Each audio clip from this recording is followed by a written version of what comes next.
Naghahanap ba kayo ng healthy merienda for your kids? Try this simple recipe. Gagamit tayo ng cream cheese, all-purpose cream, pwede ding sliced cheese, loaf bread, any kind po, bawang at kangkong. Yes, kangkong po yung gagamitin natin. Kung mahilig kayo sa angel pizza, yung creamy spinach, yung lasa niya is halos same lang naman po nito. Instead na spinach yung gagamitin natin, gagamit po tayo ng kangkong.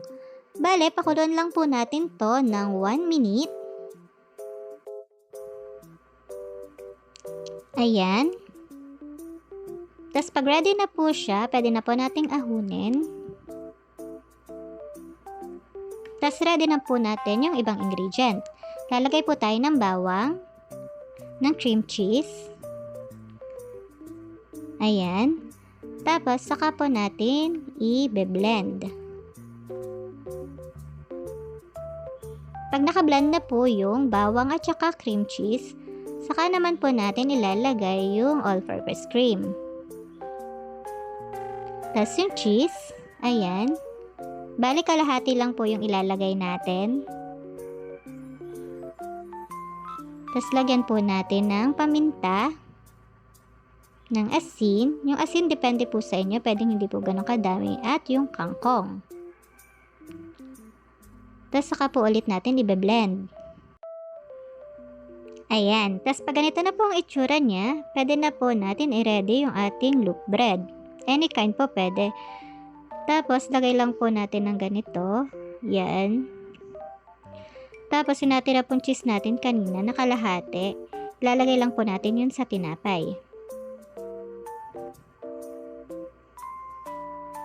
Yan. Basta lagyan po lang natin lahat ng tinapay. Pwede din po tayong gumamit ng sliced cheese. Kung gusto natin na mas maraming cheese, ayan, lagyan po lang natin ng ganito.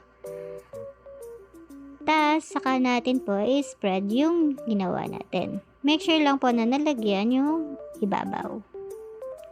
Lahat ng ibabaw. Para mas masarap po siya. Ayan, ganito lang po.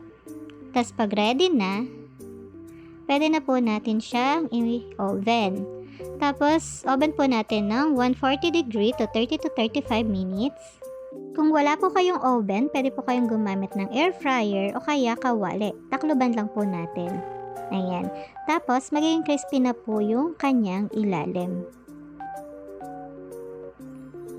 Hatiin lang po natin sa gitna. At yan, ready na po ang ating creamy kangkong.